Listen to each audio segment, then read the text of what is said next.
Muito boa noite para Uhum. vocês. Desejar que sejam todas muito bem-vindas, muito bem-vindo, William, também. E aqui a gente tem a Cleia participando pela primeira vez de um Open Talks. Então eu vou fazer só um breve preâmbulo aqui, Cleia, só para você entender que lugar é esse onde você está, né?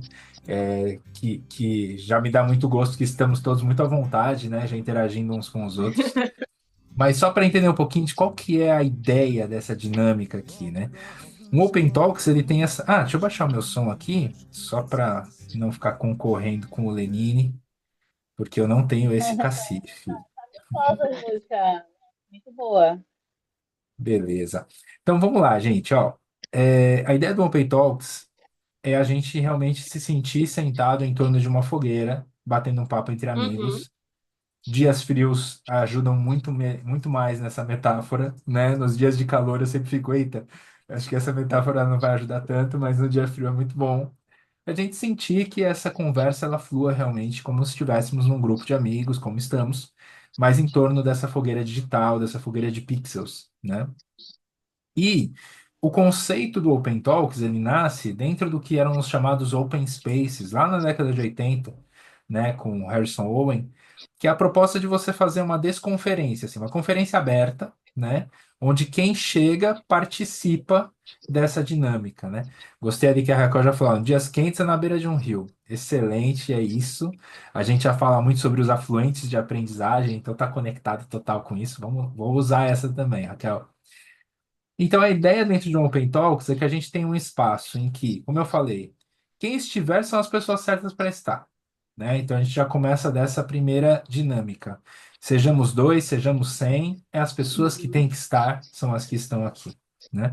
E, claro, os amigos que estiverem chegando ao longo do papo são super bem-vindos para estar conosco.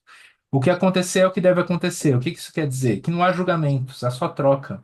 Essa não é uma conversa num formato em que tem um especialista para compartilhar algo e as outras pessoas têm que ficar escutando. Não, essa é uma conversa onde a gente troca as nossas experiências de vida, o que a gente está estudando, o que a gente está praticando profissionalmente ou nas nossas dinâmicas pessoais também. É esse o coração dessa conversa, mais do que o conhecimento técnico, mas o conhecimento experimentado que a gente possa vir a ter e as referências todas que a gente pode trocar. Começa quando começa, e aí isso quer dizer que parte do ponto em que todos estamos nivelados, porque o que nos nivela é a curiosidade e a vontade de estar aqui. Esse é o grande Uhum. X. E termina quando termina, ainda que a gente leve conosco novas ideias que a gente vai compartilhar uns com os outros aqui, a gente leve isso adiante.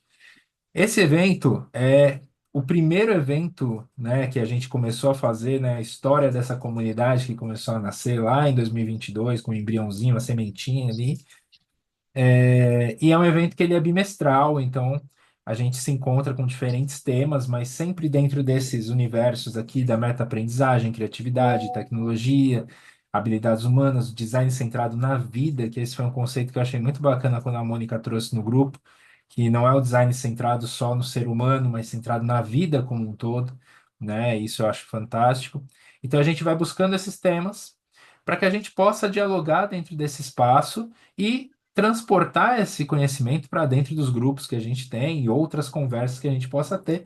Então, já fica aqui também para quem estiver vendo a gravação, o detalhe de que Cleia vai trazer um papo para a gente muito em breve, né, sobre empreendedorismo feminino e sobre essa educação em volta dentro do feminino também. Então, já ficou aqui, hein, Cleia? Já está na gravação, já era. Agora já é oficial. Combinado, tá gravado. Muito bom, muito bom. E a ideia de hoje, dessa conversa de hoje, é a gente trabalhar sobre esses temas que dizem respeito à facilitação e aprendizagem digital. Cara, esse é meio que o coração de tudo que a gente faz aqui dentro do Prof Talks, da nossa comunidade. É o porquê nasceu essa comunidade, que nasceu lá atrás, num experimento pessoal que eu tinha de tentar trazer a minha aprendizagem para um caminho autodirigido exatamente sobre esses assuntos envolvendo também pedagogia, envolvendo aspectos de tecnologia na educação, né, ou na aprendizagem. E aí essa minha busca me levou por um caminho de querer propor. um projeto de aprendizagem autodirigida, onde eu pesquisava coisas na semana para postar na internet como uma rotina, uma disciplina.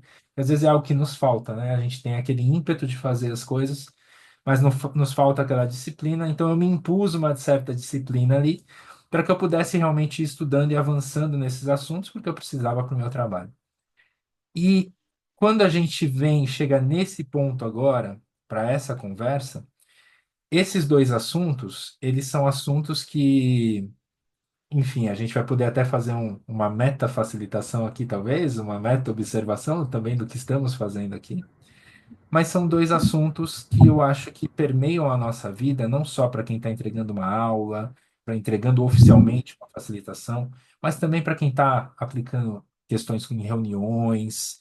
Você, às vezes, em reuniões sejam profissionais, ou seja, até reuniões em outros âmbitos que a gente está, né? A facilitação ela está presente até nas conversas um a um que a gente possa ter com as pessoas, pequenos grupos ou grandes grupos, está sempre envolvido de alguma forma. E a aprendizagem, idem, né? Eu sempre uso a frase que aprender é a habilidade que destrava todas as outras, porque eu acredito que aprender é esse ponto central, esse ponto essencial que nos faz alcançar tudo mais que a gente deseja, né? Deixa eu só dar uma boa noite para a Sarinha que chegou aqui. Seja bem-vinda, Sara, a essa conversa.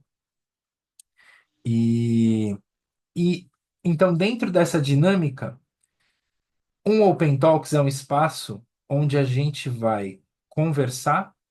E, como eu falei, é um espaço para a gente compartilhar as nossas experiências e aquilo que a gente pesquisou, aquilo que a gente sabe, como a gente já estava fazendo aqui na nossa salinha de espera antes de começar, tá? Como que eu pensei que a gente poderia fazer isso? Tem um modelo que eu sigo, eu vou querer apresentar para vocês, que é um modelo chamado Vida. E eu vou explicar para vocês. A gente usou no último papo de Slow Learning, foi muito legal, funcionou bem. E eu vou querer usar hoje de novo. Então, para isso, eu vou compartilhar esse miro que a gente está vendo.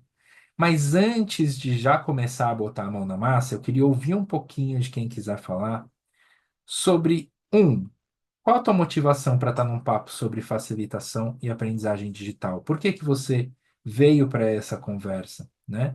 E dois, se já quiser emendar nessa resposta, o que que você imagina que é uma boa facilitação? Para você, o que que faz sentido? Quais são os ingredientes de uma boa facilitação? Então, eu queria abrir o espaço para vocês já para ouvir um pouquinho do que vocês trazem, tanto da curiosidade que despertou para estar aqui, motivos, às vezes muito pessoais, e se tiver algum comentário para fazer sobre o que é uma boa facilitação para você, também já botar esse temperinho aí na nossa conversa. Quem puxa a fila? Só levanta a mãozinha para ter uma ordem, mas pode sair falando, abrir o microfone e sair falando. Diga aí, Raquel. Então, hoje eu sou gestora de uma comunidade de aprendizagem e trabalho com estruturação de infoprodutos, principalmente infoprodutos, jornadas de aprendizagem, e eu sempre fico muito nos bastidores, né? Então agora eu estou protagonizando mais facilitações online.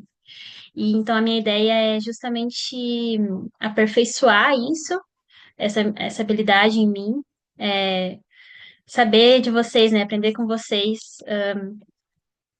enfim, dicas ou como eu posso desenvolver isso.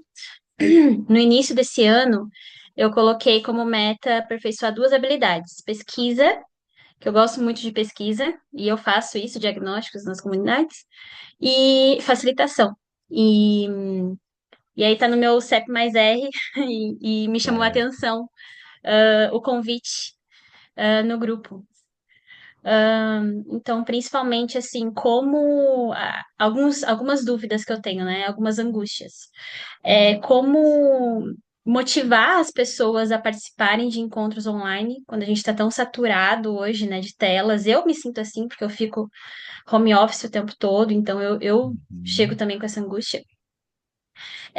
Como fazer um convite tentador, como engajar as pessoas e principalmente a comunidade que eu tô, são profissionais que não têm muito domínio de tecnologia, então como facilitar tudo isso para as pessoas, assim. Vergonha, ansiedade são muito frequentes desse público. Então, principalmente tirar a vergonha, são algumas angústias que eu tenho. E o que eu acredito que é uma boa facilitação é principalmente sair do palco e dar voz para as pessoas de uma forma fluida, de uma forma que não seja bagunçada,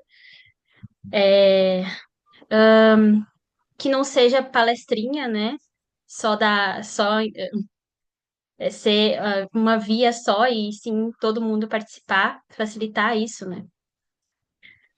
Ahn,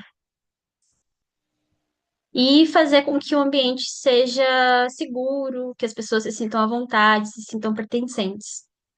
Acho que principalmente isso, assim. Fantástico. Essa comunidade da qual você é gestora, é uma comunidade aberta? Assim, é um ambiente fechado, é corporativo, ou é uma comunidade que as pessoas podem ingressar? Como é que funciona? É uma comunidade fechada, Uhum. é uma comunidade de neuropediatras, são Ah, olha fisioterapeutas. só, E é que uma legal. especialista que é dona ali da comunidade, mas não é Uhum. corporativo, é um Entendi. infoproduto. Perfeito, que legal, muito bacana.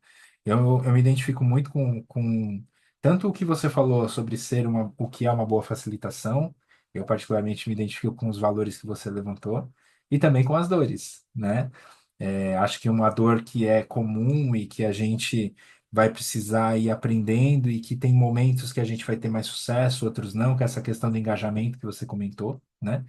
Tem momentos em que a gente vai conseguir acertar a mão porque são muitos fatores, envolve as questões todas de agenda, que a gente está super saturado, né, com N coisas acontecendo ao mesmo tempo. Envolve as questões de como e aonde que a gente está divulgando essas possibilidades. Eu vejo isso muito frequente aqui na nossa comunidade, muitos encontros que a gente faz e que depois as pessoas vão me mandando mensagem no privado, falando: puxa, eu queria estar, mas não pude por conta disso. Ah, porque tinha um evento no mesmo dia. Ah, tem a gravação. Como que funciona? E isso até foi me estimulando a tentar criar algumas dinâmicas para que as pessoas pudessem acessar o que a gente faz. Além do momento síncrono, né? Então a gente começa a disponibilizar as gravações, editar esses vídeos para que sejam acessíveis, entregar, por exemplo, materiais extras para que as pessoas consumam, porque é muito difícil mesmo a gente encontrar esse engajamento às vezes, né? E não tem a ver com motivação, às vezes, com predisposição das pessoas, às vezes tem a ver com vida, né? As coisas acontecendo, tudo acontecendo junto. Mas acho que é legal a gente conversar e tentar encontrar algumas estratégias aqui, de ver o que que a gente consegue levantar. Muito bom, Raquel. Quem puxa agora? Quem quer comentar um pouquinho da motivação de estar aqui? E, se quiser emendar, o que é uma boa facilitação para si? Vamos lá, Cléia? Eu posso. Bom, eu já trabalho, né, com facilitação. Na verdade, eu comecei essa experiência há um ano e meio, e eu descobri, né, inclusive várias ferramentas de facilitação, exatamente porque eu estava nesse momento de iniciar as mentorias que eu faço com mulheres depois da pandemia, né, foi muito pós-pandemia, então é, tudo que envolve facilitação para aprender mais, para me trazer mais experiência, eu vou em busca, né? Então, eu tenho, como eu compartilhei no grupo, né, a ONG que eu apoio, que a gente usa bastante as ferramentas, né, as estruturas libertadoras que facilitam a facilitação, né?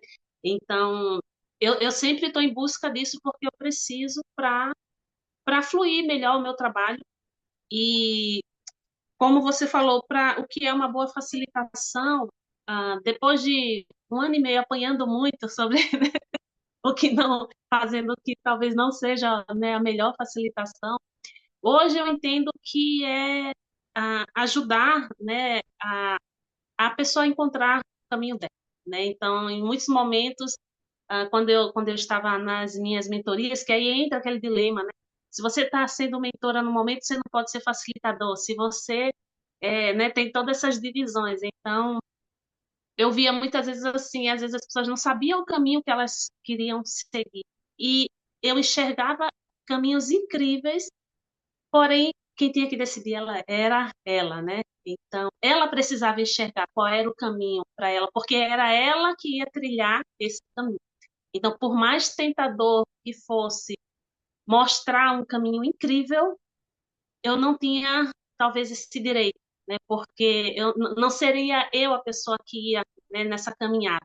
Então, acho que a facilitação incrível é você conseguir fazer com que o grupo caminhe, o grupo enxergue, né, os seus dilemas, né, e enxergue as suas soluções. Eu acho que a facilitação perfeita é você conseguir trazer as perguntas perfeitas e não trazer as respostas perfeitas. E isso eu aprendi com muito sofrimento, porque eu era cheia de respostas perfeitas. Então, então eu aprendi com a dor, né, a, a transformar minhas respostas em perguntas. E muitas vezes também, eu acho que na facilitação perfeita é você entender que as pessoas precisam vivenciar aquele momento, né? Então, às vezes, a gente vem com uma expectativa de né, um andamento para uma facilitação, né? O facilitador está lá, todo cheio na vibe da, né, vamos lá, essas soluções e essas ferramentas maravilhosas, e o grupo, em 10 passos que poderia dar, só dá um.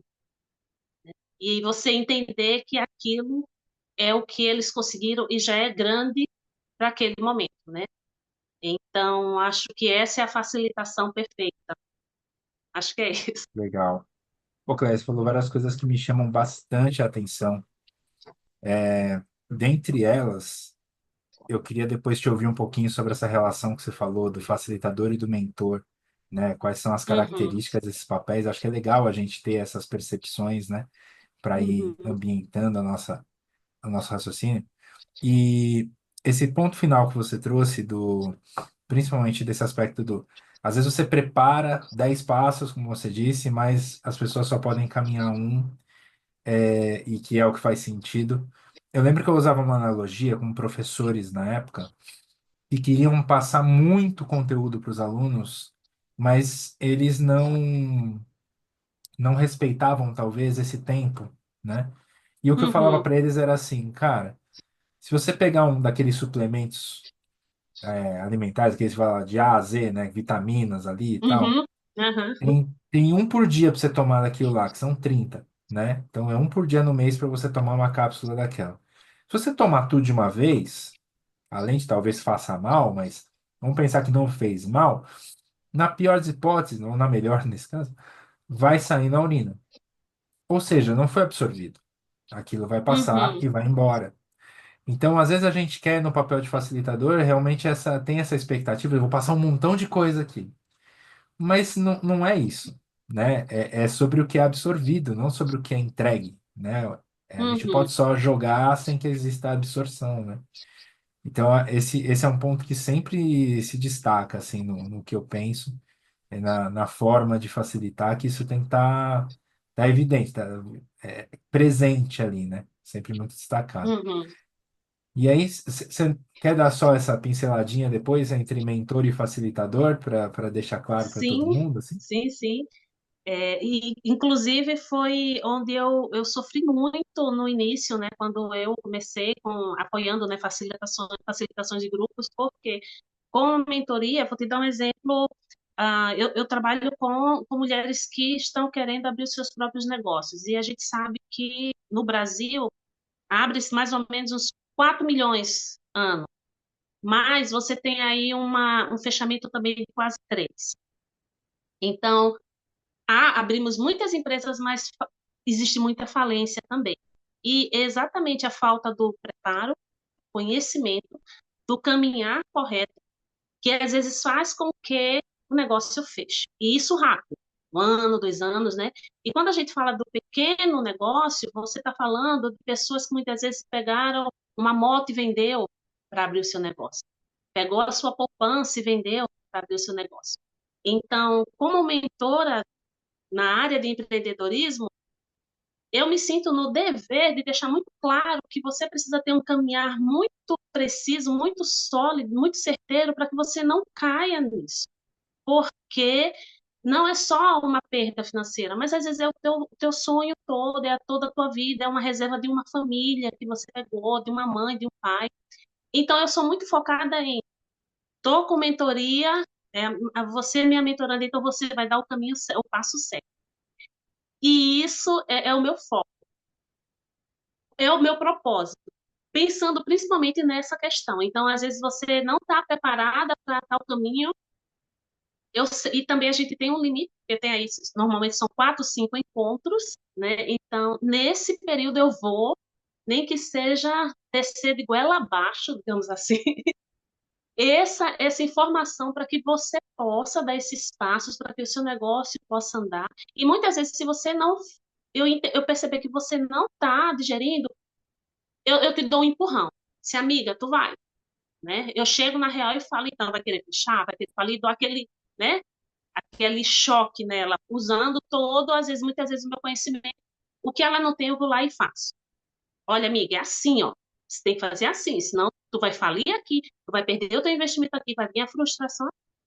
Na facilitação, mesmo que seja aí Perfeito. 4, 5 encontros, mais ou menos, não é possível ser dessa forma. Primeiro, normalmente o cliente nos chama para resolver uma determinada dor. Eu lido com facilitação com empresas. Então, você vai chegar para mim e vai dizer: a minha dor é essa. Eu posso ser ninja em determinado assunto que eu vejo na sua empresa. Eu não fui chamada para. Então, eu vou, né, ficar no meu papel de facilitadora. Eu não serei mentora.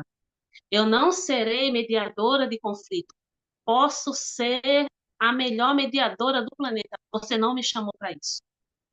Então, é muito difícil nesses momentos você ter essa maturidade, e aí realmente é o tempo que nos dá isso, né? De saber em que papel você foi chamado para aquele lugar, né? Então, eu posso estar fazendo uma facilitação na sua empresa e de repente eu perceber que você tem ali um problema no relacionamento entre o grupo. Eu posso sugerir uma ferramenta de facilitação que, se você quiser usar, né, o seu grupo pode te ajudar no que eu enxerguei.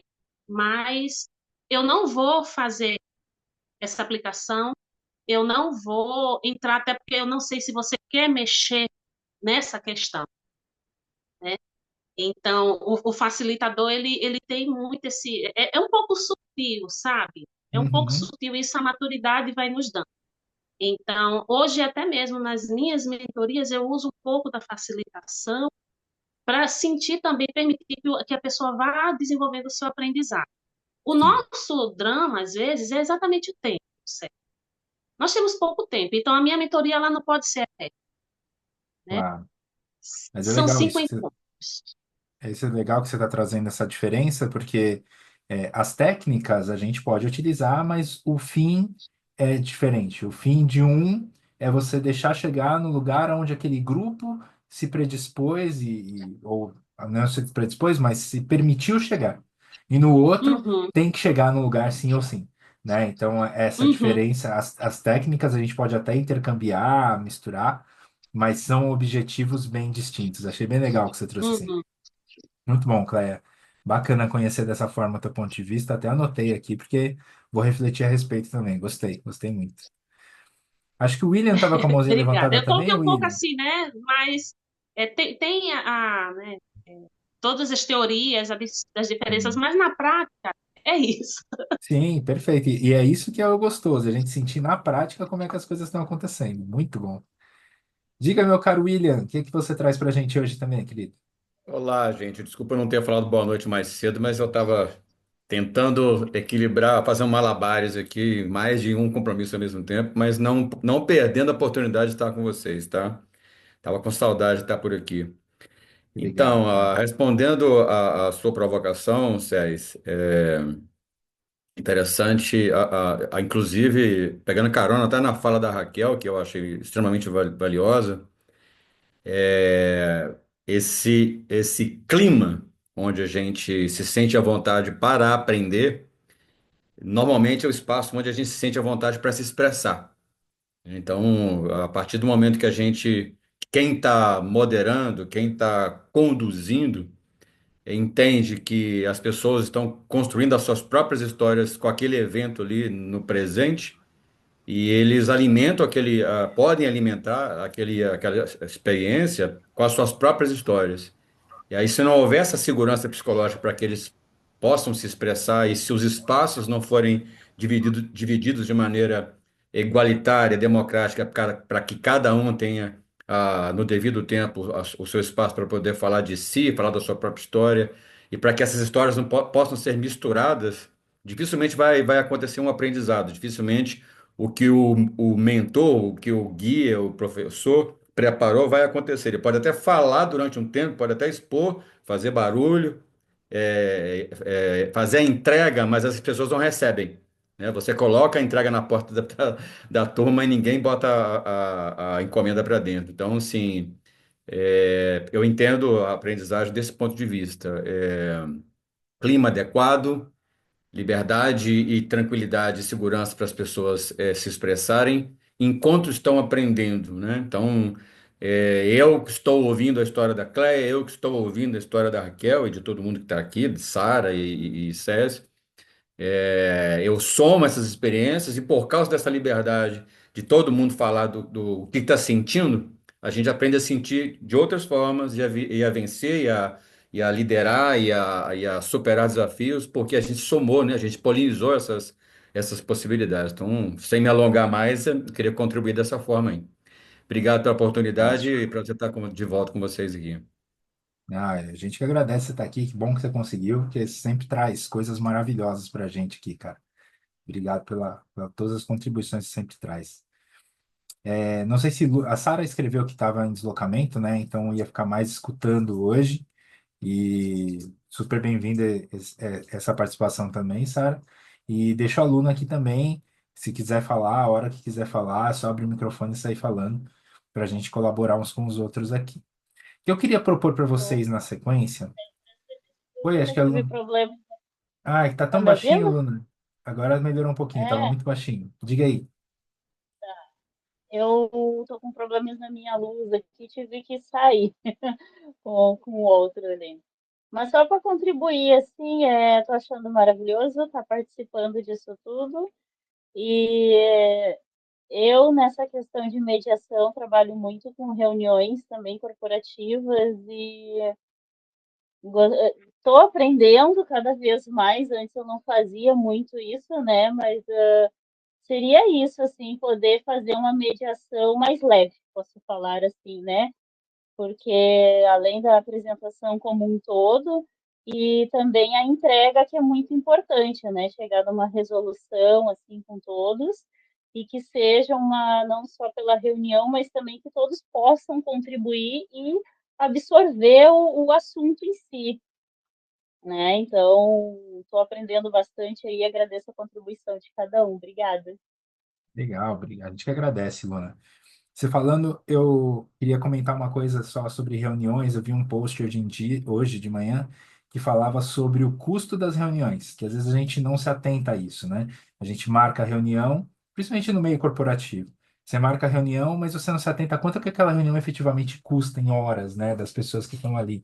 E se a gente não organiza essa reunião de uma forma que seja realmente produtiva, que tenham esses aspectos de facilitação inseridos para chegar num determinado lugar, ela acaba sendo ainda mais cara, porque ela é uma reunião ineficaz, uma reunião inócua, né? Então, esse é um ponto que me chamou bastante atenção para que a gente se atentasse também como grupo, o custo dessas reuniões que a gente propõe e entendendo que as técnicas de facilitação, elas fazem parte, sim, desse ambiente de reunião também. Como é que a gente propõe que uma equipe trabalhe juntas ali, está totalmente inserido dentro do contexto da facilitação. E eu lembrei agora também que a Cléia tinha falado sobre o poder das perguntas. Eu lembrava que das coisas que você tinha falado, que essa estava destacada aqui também, e eu tinha esquecido de anotar. Porque eu vi mais cedo também, aí mais cedo essa semana, sobre uma comunidade em que a proposta é que você pegue 4 minutos por dia para formular perguntas. E aí tem todo um processo ali, eu vou até dar uma estudada melhor, mas que é exatamente para chegar num lugar que seja um lugar de a gente conseguir elaborar melhores perguntas, porque respostas sofisticadas, ok, mas a boa pergunta te leva para muitas possibilidades de respostas, né? Então, achei bacana isso. Eu vou ver se eu busco o link aqui também para compartilhar com vocês. E isso faz parte, inclusive, da próxima etapa no nosso papo aqui. A gente está chegando agora em 8h20, a gente vai até as 9, então são 40 minutinhos aí para a gente pensar juntos no quê? Tem um modelo que a gente desenhou aqui. É aquelas coisas, você vai trabalhando muito tempo nas coisas, e aí você vai tentando buscar algumas. Pelo menos na minha cabeça funciona assim, não sei se é de vocês, mas a minha é muito assim.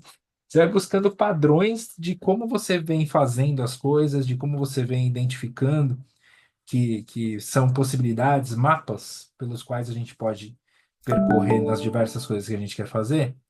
E a gente chegou nesse mapa aqui que a gente chamou de modelo vida, né?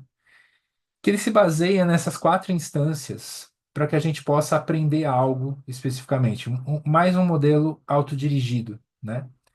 A gente sai desse ponto central aqui do alvo, que é exatamente o nosso aprendizado-alvo, é o que a gente escolheu de uma forma bem detalhada, não no sentido de a profundidade, mas de quebrar em pequenos pedacinhos esse aprendizado e ter um aprendizado bem específico como alvo, é o que a gente costuma colocar aqui no centro, né? Então, vou dar aqui só um exemplo. Uma questão que eu tenho comigo, por exemplo, sobre facilitação, é muito parecido com o que a Raquel trouxe. Como engajar as pessoas em processos de facilitação, né? Então, isso é algo que eu desejo aprender, né? Desejo desenvolver e entender como que eu posso fazer isso. Para que eu possa avançar nesse processo, eu vou olhar a segunda camada aqui, que é a camada de desafios, a camada mais cinzinha, né? E eu posso escolher diversos desafios que envolvem esse meu aprendizado-alvo. Então, por exemplo, um dos desafios inseridos aqui é um contexto mais geral que diz respeito à questão da cultura ou, não, vou colocar assim, da atenção, economia da atenção, na cultura, a economia da atenção. Ou seja, tá todo mundo brigando pela nossa atenção o tempo todo. Então, esse aqui é um desafio que eu encaro quando eu penso em como que eu vou engajar as pessoas. Ao mesmo tempo, eu posso ter um desafio que é pessoal, que é um desafio que diz respeito a não ter muito conhecimento profundo numa preparação de eventos, numa tudo aquilo que envolve o marketing e divulgação de um evento. Então, eu vou colocar aqui como marketing. Essa é uma dor pessoal minha, porque eu sou do marketing velho, né? Eu estudei e trabalhei na publicidade quando eu era diferente, né? Então, esse aspecto é uma dor minha. Então, isso entra como um desafio. A partir daqui, as próximas 2 camadas, a primeira que é amarelinha mais claro, são as influências, ou seja, o que que eu estou olhando ao meu redor que pode me oferecer informação para resolver esse desafio ou para me dar luz, para me dar um norte de como que eu posso trabalhar. Eu já vou trazer aqui uma influência minha para compartilhar com vocês, que é uma empresa que eu gosto muito, é uma empresa alemã que chama AJ Smart. AJ Smart. E eles têm até um canal no YouTube muito bom. Vou deixar aqui para vocês também. Então, acaba entrando como uma das minhas influências, né? Quando eu penso em como que eu vou resolver essa minha dor, esse meu desafio para chegar no meu aprendizado-alvo. E depois que a gente tem isso mapeado, aí a gente chega na etapa das vivências, que é realmente você colocar a mão na massa. E aí tem todo um processo para vivência também, que a gente não vai discutir hoje. Mas aqui eu colocaria, por exemplo, fazer um Open Talks, como a gente está fazendo aqui. É uma forma de eu treinar as minhas habilidades de facilitação, mas principalmente eu aprender como que eu trago as pessoas para cá, para esse encontro, como é que eu engajo as pessoas para estarem aqui, né? Então eu posso usar essa trilha para eu tentar identificar esses meios através dos quais eu posso corresponder ao meu aprendizado-alvo. Qual seria o meu convite agora para vocês? Que a gente construísse algumas dessas juntos. Então, que a gente olhasse para cada uma dessas camadas, Dentro desses temas que a gente trouxe, que alguns já trouxeram também algumas dores específicas, que a gente pudesse colocar alguns post-its aqui de quais seriam nossos aprendizados-alvo, para que a gente olhasse uns dos outros, entendesse quais são os desafios que estão aí envoltos. Quem sabe a gente tem influências para trazer, então consegue trazer referências uns para os outros, e começa a imaginar algumas vivências que a gente efetivamente possa praticar saindo desse encontro para que a gente possa experimentar se a gente chega nesse nosso aprendizado-alvo. Faz sentido a gente fazer essa atividade juntos? Todo mundo topa? Opa, vamos lá. Legal. Então, eu vou compartilhar o link com vocês aqui do Miro no chat. Peraí. Ah, estava aberto no cantinho aqui. Eu vou ficar só observando, porque deu queda de luz aqui, não sei se meu computador não queimou, não consigo voltar a usá-lo. Nossa! Caramba, Luna. Tá, nem Peraí, só fala. que...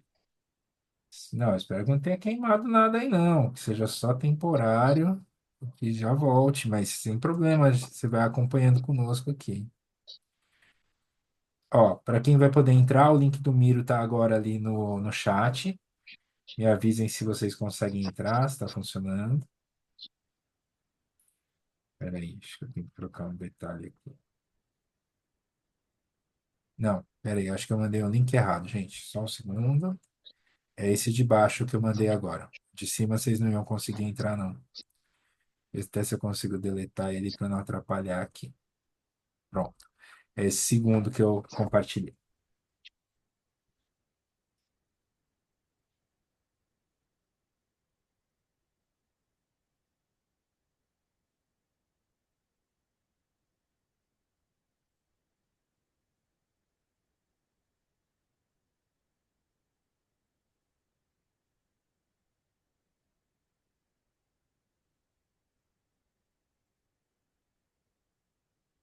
Já vejo carinha subindo aqui.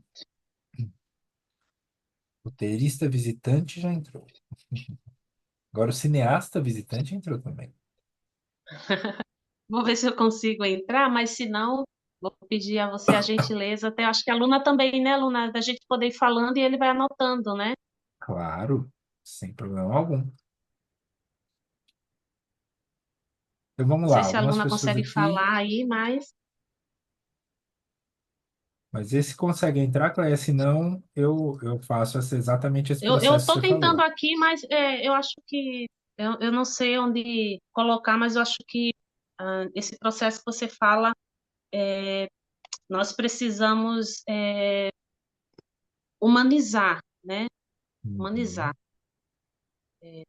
Até sobre o que a Raquel falou nessa, como engajar as pessoas, né? Eu acredito que quando você humaniza, é um desafio virtual, óbvio, mas a gente consegue isso, humanizar o processo. Como, né, esse humanizar, acho que eu coloco palavras-chave aqui, você olhar para o outro mesmo, né? Para a vivência do outro, né? Então, Um trazer. cuidado, né? Tem muito a Uhum, ver com a questão da empatia, de estar com o uhum, outro, né? Num lugar e uhum, buscando construir esse lugar que pensa no outro, além só da uhum, ferramenta em si, do corporativo. Eu acho que é bem por aí. E E acho que o meu convite, inclusive, se você quiser ir falando aqui também, estendo esse uhum, convite para a Luna, e já vi que o William e Raquel estão interagindo aqui no Miro, a ideia é que realmente a gente possa não só detalhar sobre essa dor que eu trouxe aqui, que é como engajar as pessoas, mas talvez outras, como a Raquel está escrevendo aqui, né? Se o William tiver algum outro aprendizado, alvo que gostaria de alcançar quando pensa em facilitação e aprendizagem digital, também a gente inclui aqui. E aí, estendo o convite uhum, para a Cleia, se tiver algo para falar, para eu inserir aqui, Luna também, como quais aprendizados que estaria buscando, eu insiro para vocês uhum. aqui, tá?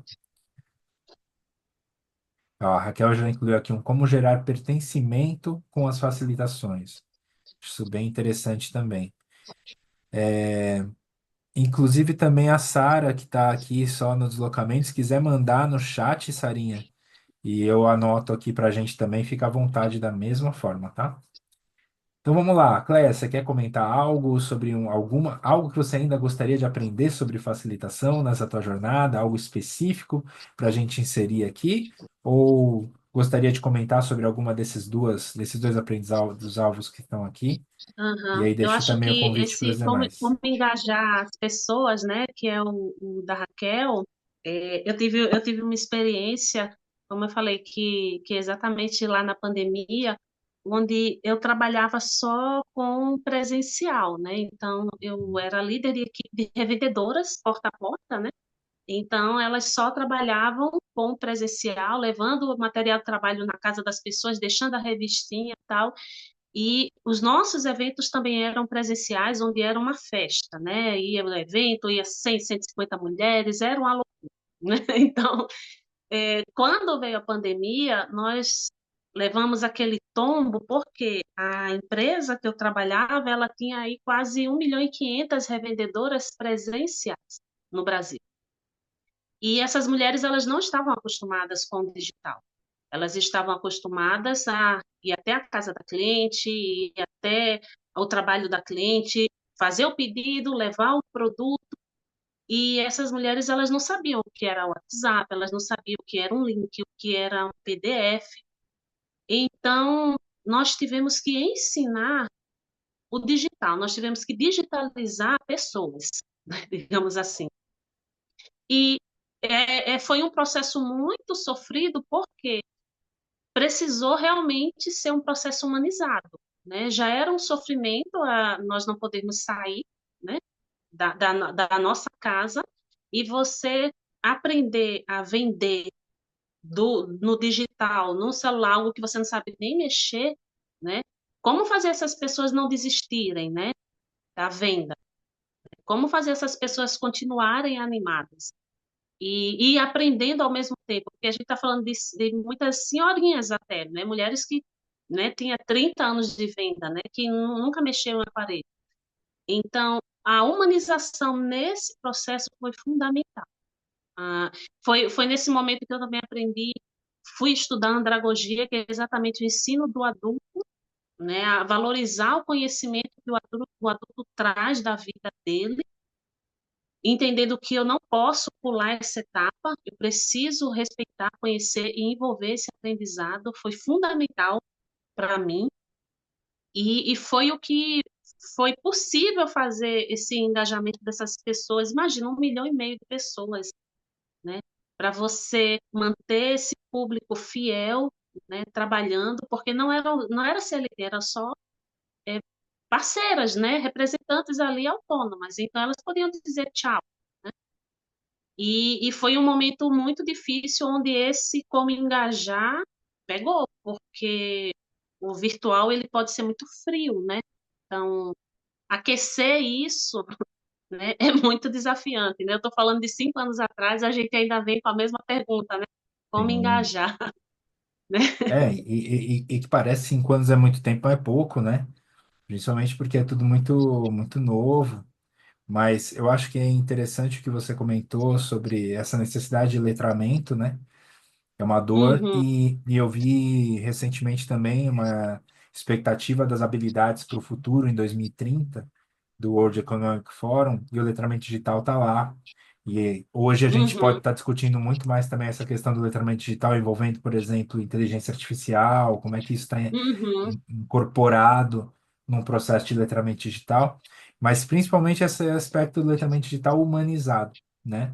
Que é o uhum, reconhecimento do uso da ferramenta, não pela ferramenta, mas pela utilidade dela para o ser humano, para a nossa prática. E uhum, aí que eu gosto que você comentou, que foi buscar referência também nas metodologias clássicas, né? Pedagogia, andragogia, uhum, porque por mais que existam as evoluções, que as coisas vão se aprimorando, existem algumas bases que elas, lógico, evoluem também, mas elas estão bem solidificadas, elas estão bem firmes, né?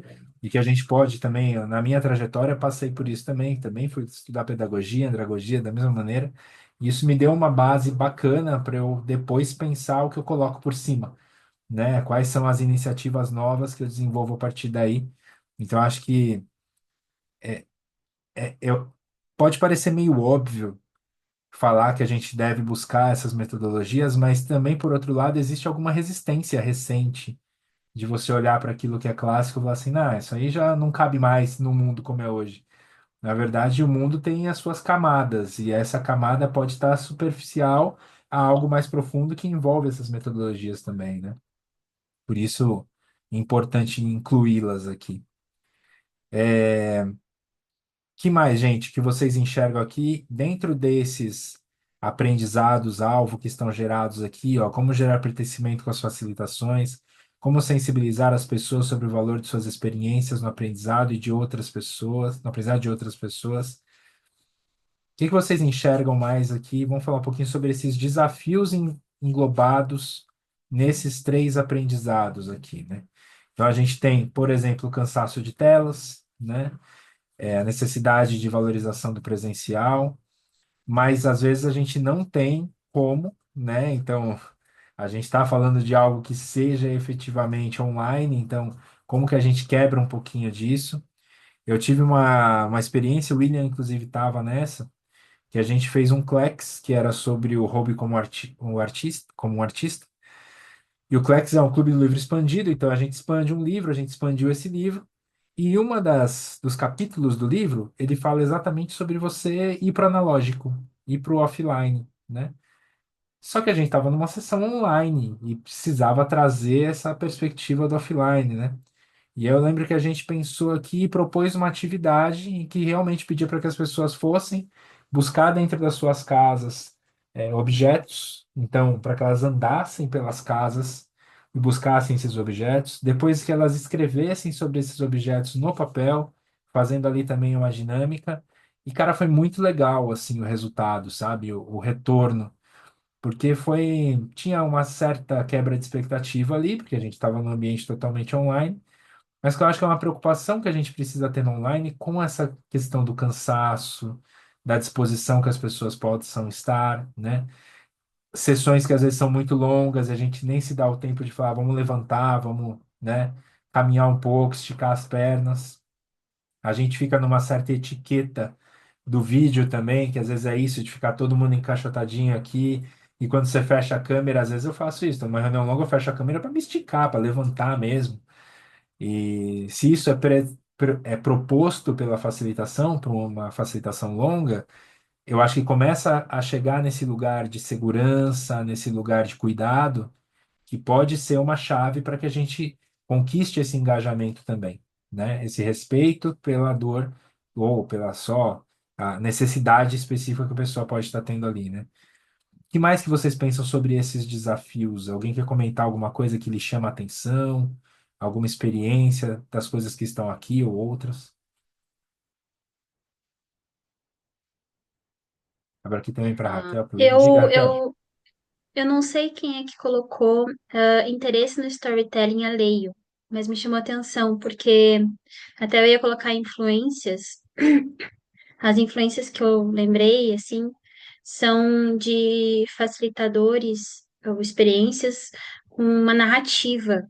E isso engajou muito, que eu participei, né? Engajou muito o grupo.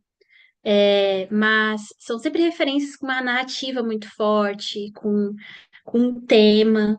E, e eu não, e eu queria. Eu estou em busca também de outras referências que não precise se apoiar tanto na narrativa, sabe? Eu gosto muito, mas será que não tem outras formas também? Ou da narrativa não ser tão protagonista? Legal. Tem algumas coisas para falar com isso, sobre isso, mas quero ouvir o William aqui também, que levantou a mão. Boa, Raquel, muito bom.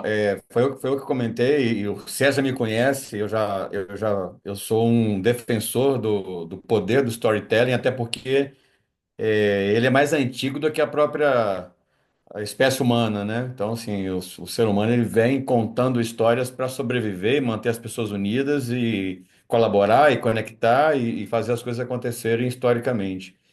E aí, assim, desde que eu conheci, desculpa, um livro que chama Criatividade S.A., do Ed Catmull, ele é ex-presidente da Pixar e ex-presidente da divisão de animação da Disney.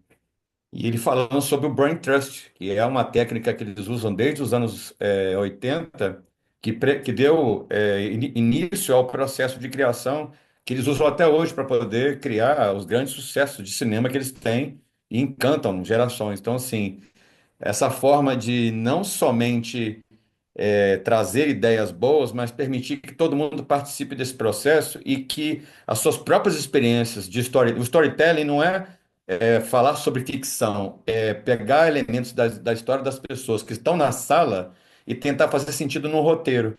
Então, sim, se eu botei na minha cabeça, se eu pego esse parâmetro, essa perspectiva, esse conceito do Brain Trust da Pixar e começo a prestar atenção na história das pessoas, é muito mais fácil eu chegar à singularidade, à originalidade. Se todo mundo que estiver contribuindo, eu estiver prestando atenção de forma ostensiva, as respostas virão automaticamente. E com isso, as pessoas começam a ficar mais à vontade. E aí não se trata de narrativa ou de storytelling do ponto de vista ficcional, mas eu prestar atenção em como as pessoas viveram experiências anteriores e o quanto aquilo faz sentido naquele momento. Eu estava lembrando, e a fala do William completa muito isso, de um canal que existe, chama Terapia. Só que é exatamente terapia. Porque eu fiz uma roda de conversa uma vez, participei, com o fundador, eu esqueci o nome dele agora, mas a gente pesquisa. E a ideia desse canal é você chamar pessoas comuns, assim, que vão estar lá lavando louça, efetivamente, e contando a história das suas vidas, né? Cara, é um canal com milhões de seguidores e um super alcance, mas que eu acho interessantíssimo dentro dessa pegada que o William trouxe e que Raquel levantou essa bola, de valorizar as histórias pessoais e trazer elas para dentro de um contexto. Eu, quando facilito, eu sempre gosto muito de tentar, ao máximo, fazer com que as pessoas sejam protagonistas da minha facilitação, mas não só no sentido de qual é o papel que elas estão ocupando de uma forma predisposta, mas sim a partir daquilo que elas trouxeram, que essa história fique no centro, né? Que a gente possa usar esses detalhes. E eu participei recentemente de uma facilitação numa usina e uma das atividades que a gente propunha para o pessoal era sobre inovação e que eles no almoço observassem o almoço uns dos outros, né? Para que a gente, era presencial, para que a gente pudesse a partir daí fazer um exercício de jornada do usuário e chegar em alguns aspectos para chegar em insight. E aí, conforme eles iam trazendo, tinham curiosidades que eles traziam e a gente ia incorporando essas curiosidades. Então, sei lá, bom, só uma brincadeira, mas que aconteceu muito lá, foi assim, alguém misturou feijoada e filé de frango, e aí isso virou uma piada interna ali. E aí eu sempre buscava isso de volta, assim, cara, é legal, é bacana saber que isso existe. Será que a gente pode ter uma feijoada de frango agora então? Vamos falar sobre isso. Aí foi chegando em cassoulet, outro tipo de comida, enfim. Mas só para dar um exemplo de como a gente pode ir trazendo esses aspectos que a galera traz para fazer parte da nossa conversa. E às vezes você tem histórias que são profundas, né? Que não é só uma brincadeira, mas algo que seja mais profundo e que faz parte do contexto. Então, eu acho isso bem, bem interessante que vocês destacaram. E lógico, eu sou super fã de cinema, então pensar storytelling como roteiros de cinema, como a gente pode trazer isso para dentro de uma facilitação, para mim faz super sentido também. E a gente está, nesse momento, está rolando em paralelo a esse nosso evento, então, às segundas-feiras, um Unclex também que a gente está fazendo sobre o Estúdio Ghibli, filmes do Estúdio Ghibli, né? E um dos conceitos que a gente destacou lá, é um conceito muito presente nos filmes, ele se chama Ma. E o Ma, dentro da cultura japonesa, é o tempo que você tem de contemplar, mas o tempo entre as coisas. O Hayao Miyazaki, que é o grande diretor ali do Estúdio Ghibli, ele fala que o mar é como o bater de palmas. Sem que haja o tempo entre uma palma e outra, a palma não acontece, né? E eu acho que trazer isso para dentro da facilitação é muito importante também, porque um dos grandes papéis do facilitador, e quando pensa em storytelling, em roteiro, nessa dinâmica, é entender ritmo, é entender esses tempos, né? Eu acho que a gente pode se apropriar também para buscar esse engajamento desses elementos. Não fazer algo que seja frenético, correndo, que não dá tempo nem de ninguém respirar. Não fazer algo que seja totalmente monótono, que fica todo mundo ali cansado. E ir buscando esses ritmos. Sobe e alivia, e momentos de reflexão, de contemplação, momentos de energia. E a gente ir identificando isso, né? Para mim faz muito sentido e essas referências me trazem isso. Que mais, gente? Adorei já as influências que foram trazidas aqui. A gente enxerga mais? Diz aí, Cleia, se tem alguma ideia. Não sei se Sarinha está aqui ainda, não vi. Se quiser mandar no chat. Ah, eu estava pensando em relação também à ansiedade que nós temos hoje de informar, né? Então, existe uma ansiedade muito grande de dar as informações, porque nós temos um acesso também gigantesco, né, a essas informações, e essa ansiedade sufoca muitas vezes, né, quem está lá. Então, é aquele desespero de informar porque é algo importante, só que se você for olhar, tudo é importante, mas, como você falou, nós temos um limite, né? Existe um espaço, né, até para a gente digerir isso, né?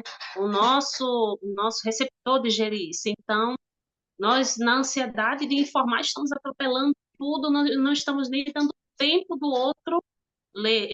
Às vezes eu lembro, minha irmã, ela me manda uma mensagem, uma foto e já me liga. Ela, e aí, o que é que você achou? Eu disse, cara, não deu nem tempo de eu abrir pra você, né? Eu já tô com você na tela. Ela, ai, desculpa. Aí eu desligo e vou ver para poder dar uma resposta, porque nós estamos assim, né? Essa ansiedade exacerbada, né? Sim, De informar. Eu acho que também a falta de foco, né? Porque a ansiedade também de aprender, né? A gente quer aprender tudo, quer aprender tudo, quer aprender tudo, e acaba que a gente não aprende nada com profundidade, né? Então, a gente verdade. corre o risco de ser os eternos especialistas da introdução. Eu brincava isso quando eu estava na faculdade, eu disse, olha, eu sou expert na introdução, porque o meu curso era introdução à economia, introdução, né, ao direito, introdução à sociologia, era introdução a tudo, mas na hora, né, de aprofundar, cadê, né? Então, a gente corre esse risco, né? Sim, E a gente precisa definir, né? Acho que até para você ter um sentido, um propósito, tá, mas eu quero o quê, né? Exatamente, né? Então, não queira tudo porque você não vai conseguir. No máximo, você vai conseguir adoecer. verdade. Eu gostei de você falou do especialista na introdução. E eu lembro que eu fiquei já em dilemas na minha cabeça, porque eu percebi que minha carreira estava caminhando para um lado muito generalista, né?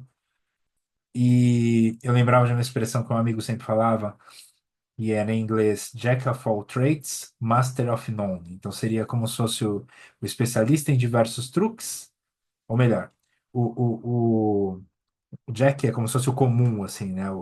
O indivíduo comum em diversos truques, mas especialista em nenhum, né? Mestre de nenhum.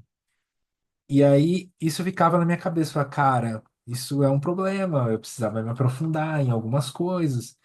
E aí teve uma vez que eu me deparei com um termo, que é esse aqui do nexialismo, né? E o nexialismo, ele é extraído de um livro de ficção, de uma viagem espacial, onde você tem alguns profissionais lá dentro dessa estação, dessa nave espacial, que a responsabilidade deles é conectar os especialistas. Então, o saber deles é fazer a conexão. E eu fico pensando que isso é uma característica muito forte do que a gente pode entender como um facilitador, né? Então, o facilitador às vezes não vai ter essa profundidade, mas ele tem essa capacidade de costurar aquele conhecimento. Com o cuidado, e aí eu destaco aqui uma outra referência que é esse livro Vita Contemplativa do Byung-Chul Han, para não virar essa overdose de informação, né, que Cleia está destacando. Então, eu acho que a junção desses dois aspectos nos ajuda muito, a gente se entender como esses tecelões ali de, né, costurando os temas todos que estão a partir do conhecimento das pessoas que estão nessa facilitação e, ao mesmo tempo, interpretando qual é a profundidade, a quantidade de informações que a gente precisa trazer. Muito massa, gente. Acho que já tem aqui boas referências para a gente avançar também, né? e já vi que vocês começaram a colocar alguns tipos de vivências. Quando eu penso em vivências aqui, são realmente formas com as quais a gente pode experimentar, entender como que a gente cumpre esse nosso desafio, ou melhor, como que a gente sana esse nosso desafio a partir dessas influências que a gente identificou, como que a gente vai fazer isso? Que tipo de vivência a gente vai se oferecer, né? E aí aqui tem algumas coisas como grupos de estudo, reuniões internas. Eu tinha colocado aqui o Open Talks antes, que é uma grande oportunidade para mim para eu experimentar essas dinâmicas, né? Tem um aqui, deixa eu dar uma olhadinha. Laboratórios de storytelling, as pessoas amam histórias, mas não sabem contar, mesmo sendo viciadas nisso, e também não entendem ainda o seu valor estratégico no mundo corporativo e em suas carreiras. Também ressoa comigo essa fala aqui.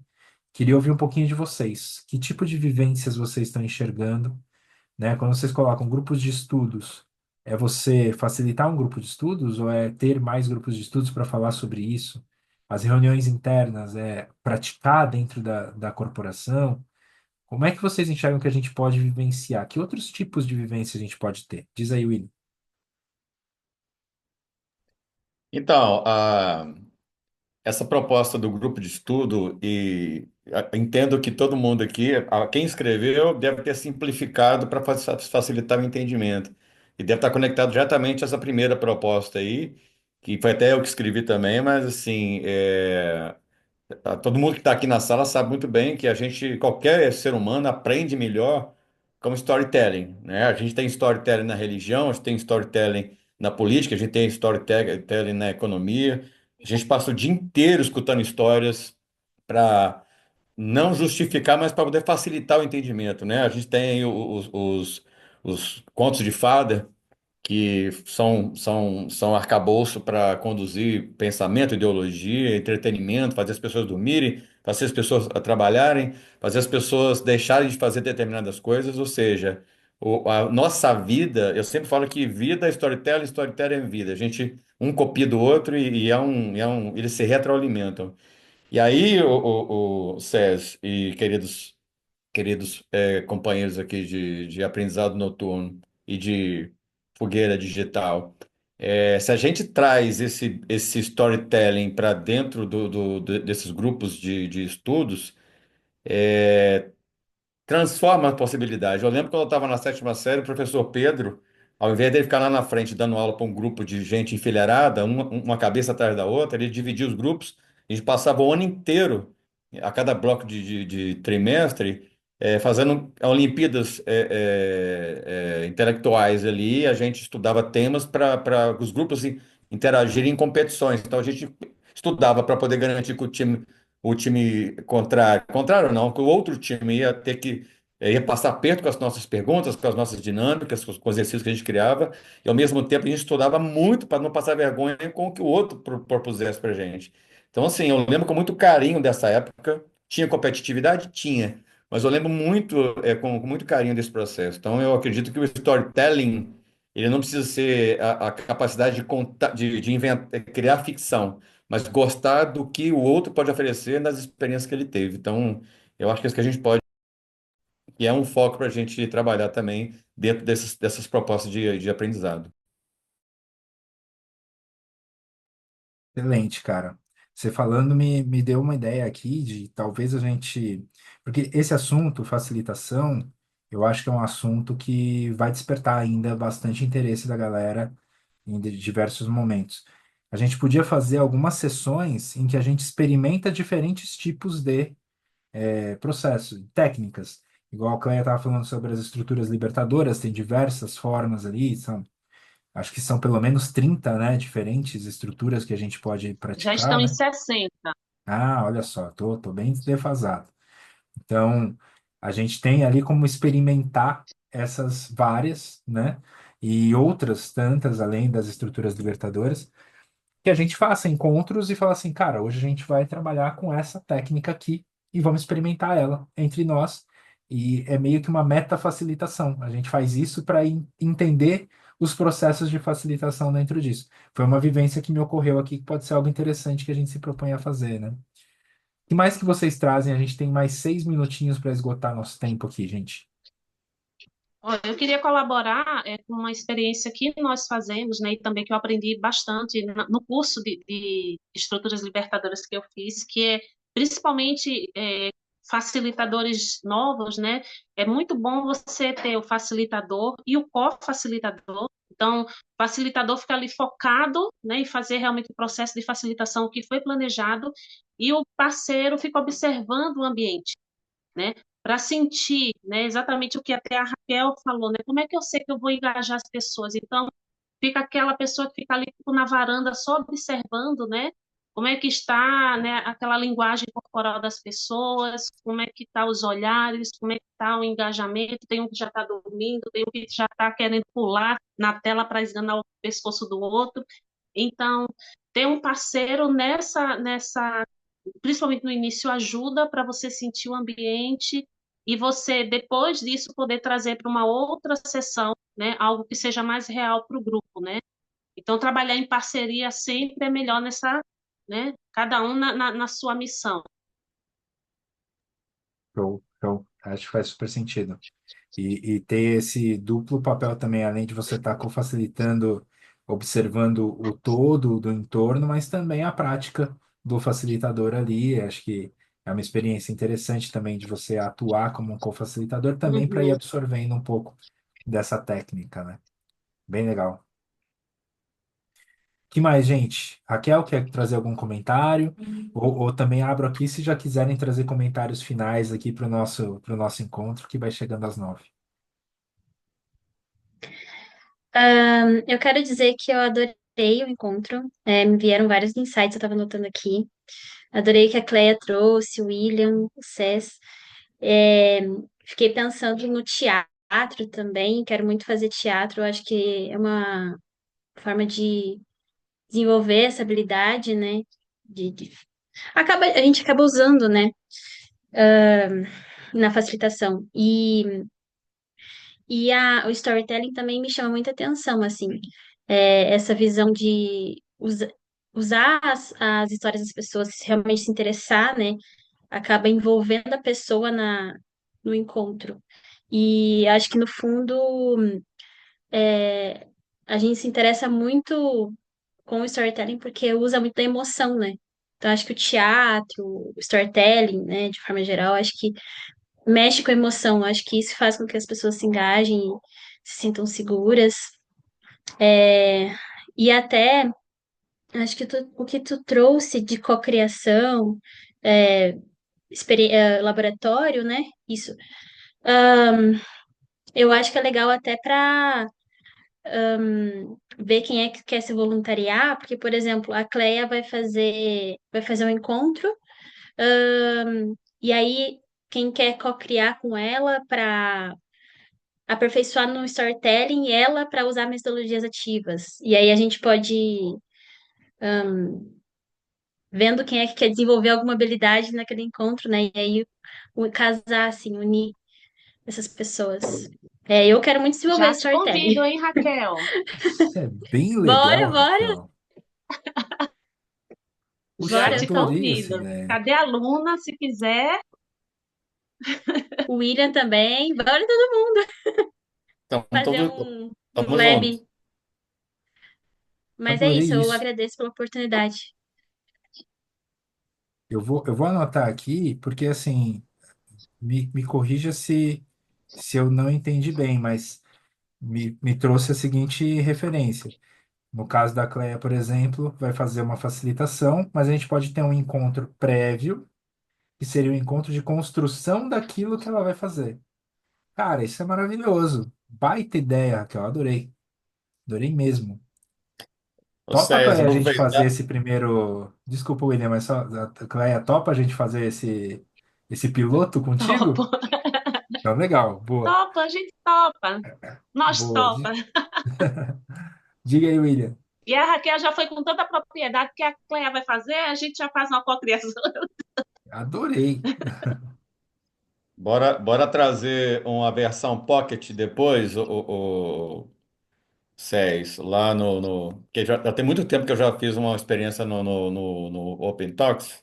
Está Uhum. na hora de voltar. Trazer uma versão Pocket do IA Hacking para botar esse povo para treinar storytelling dentro da inteligência artificial. Vai ser divertido oferecer isso para a galera aí. Vai mesmo. Vamos fazer isso também. Vamos desenhar isso também, então. Então, ó, a gente já saiu aqui com um projeto da Cleia, a gente sai com um projeto do William. Já, eu vou dizer que saiu com o projeto da Raquel também, porque essa sugestão é maravilhosa. Então, e já deixo o convite para a Raquel, se quiser trazer algo seu também para atuar, tá aberto espaço, sabe disso. Então, galera, assim, eu só para completar o que eu tinha anotado aqui, quando o Raquel trouxe sobre o teatro, eu lembrei que uma vez eu fiz uma facilitação, na época era na Petrobras, com agilistas, e um dos participantes, ele tinha feito um curso de palhaçaria, né? E ele trouxe isso numa sessão que a gente fez de microteaching, contando como é que foi o curso que ele fez. E palhaçaria, da forma como ele trouxe, cara, tem muito esse aspecto que Raquel trouxe, dessa construção de storytelling, mas também esse vínculo emocional, às vezes um vínculo emocional até sem fala, né, que o palhaço constrói ali com a audiência. Foi bem legal, assim, não era só o humor pelo humor, mas esse humor que é essa conexão, assim, sabe? O William falou aí que é muito estratégico o universo corporativo. Exatamente. Então, achei bacana trazer essa referência também. Povo, a gente chegou aqui às 9 e, como eu disse lá no início, termina quando termina, né? Eu gosto sempre de respeitar o horário de vocês. Acho que a gente chegou aqui em boas excelentes conexões, passando por dentro desse nosso modelo vida, né? Então, agora seria o caso da gente organizar isso e realmente experimentar essas vivências, e a gente já se propôs a algumas delas, então vai acontecer. Eu vou dar um stop share aqui e vou convidar o William a abrir a câmera para a gente fazer uma fotinho desse encontro que, como eu falei, né, Cleia, como foi o seu primeiro, mas eu tinha falado lá no início, né? Somos os que tem que estar. Estamos aqui em quatro pessoas e, para mim, particularmente, foi extremamente rico o que a gente construiu aqui juntos em quatro pessoas. Então, a gente não precisa de 10, 15, 100. A gente precisa estar quem Uhum. tem que estar, né? E também quem teve que sair, infelizmente, ali, Luna com seus problemas de energia e Vocês, tal, mas todos que estiveram, Sarinha também. Fala aí, William. a gente não precisa de 100, a gente precisa do tanto que tiver que tem energia de 100. É, isso aí. Esse é o grande espírito da coisa. Então vamos lá, deixa eu organizar aqui para fazer uma fotinho nossa. Só um instante. Cadê vocês? Estão aqui. Beleza. Agora vamos lá, dando aquele sorriso. Avisa para dar o X, tá? Na hora do X, Agora, é avisa. agora, hora do X. Vamos lá. Deixa eu ver como é que ficou. É, vê aí, hein? Acho que ficou legal. Vou mandar lá no nosso grupo já. Deixa eu mandar aqui primeiro para mim, só para ver se ninguém piscou, né? Só para confirmar. Deixa eu ver. Ah, não, ficou jóia, ficou jóia. Vou mandar lá no nosso grupo para que a gente possa todo mundo ver e fazer inveja nos que não puderam estar aqui. Mas Você provavelmente você tem tá. já tem Instagram, César? Você é Nath? Tem o Insta Tem, ativo? tem o Insta do Aprender Destrava e muita coisa a gente Eu compartilha no vou. LinkedIn também, né, Cleia? O LinkedIn eu tenho acompanhado, Uhum. mas eu vou postar lá no meu Insta também, tá? Ah, tá. Eu Colocar te na. mando, te mando o nosso arroba para você ver. Mas é Aprender Destrava, né? Arroba Aprender Tá, Destrava, você tranquilo. encontra a gente, tá? E para Vou quem estiver postar a gente lá. assistindo, boa, boa, te agradeço. Para quem estiver assistindo o vídeo também, a gente vai estar compartilhando esse vídeo com a galera. Já ficou aqui esse gancho de que a gente vai fazer mais um monte de coisas agora com este Isso. grupo aqui. Então, meu, tô animado já, tô empolgado. Muito bom. É isso, povo. Só um Vamos. minuto. Cleia, a gente já está conectado online lá no LinkedIn ou não? Tá, não tá? Eu acho que sim, mas qualquer coisa, eu tô lá, acha a ciranda que você me acha, eu tô lá. Mas é Cleia Ah, tá. Passos. Beleza, então, tranquilo. Mas eu acho que sim, mas me acha, William. Depois eu vou procurar a Cleia Passos e a Raquelzinha lá para gente, para todo mundo ficar conectado, para a gente ir trocando impressões no assíncrono também, Eu, como eu para faço um vocês. post agora, William, sobre o Open Talks e já marco vocês três. Isso. Aí, E aí ó. vocês já se Ah, Fantástico. acham. perfeito. Beleza? Por isso que eu amo esse camarada. Obrigado, querido. Tamo junto. Obrigada. Queridos, Luna, você não apareceu, eu a amei estar Luna com caiu, você. Ah, mas fala que ela tá vendo a gravação, ela te é, escuta, Cleia, pode falar. Luna, você que caiu, amei estar com você. Muito bom. Espero que não tenha se Eu machucado, chamo né? ela lá no grupo. Show. Luna também é super engajada, tá sempre a fim de participar desses eventos, é o máximo. E Sarinha hoje também não pôde interagir muito, mas É, também mas tá está sempre ouvindo. participando, cara. Maravilhoso, maravilhoso contar com vocês sempre. Beijo para as Gente, duas. Meninos, obrigada. é isso. Bom ver Grande beijo vocês, para Raquel. todos. A gente vai se falando, hein? Vamos falando, vamos falando. Vou conectar Olha, com olha o que vocês. você inventou pra gente, tá? Agora tem que aguentar, né? Levantou, agora tem que aguentar. Tá certo. Beijo, Ai, vai gente. ser Obrigada por estar com divertido. vocês. Vai Muito Tchau, sim. bom, gente. gente. Abraço. Tchau, tchau.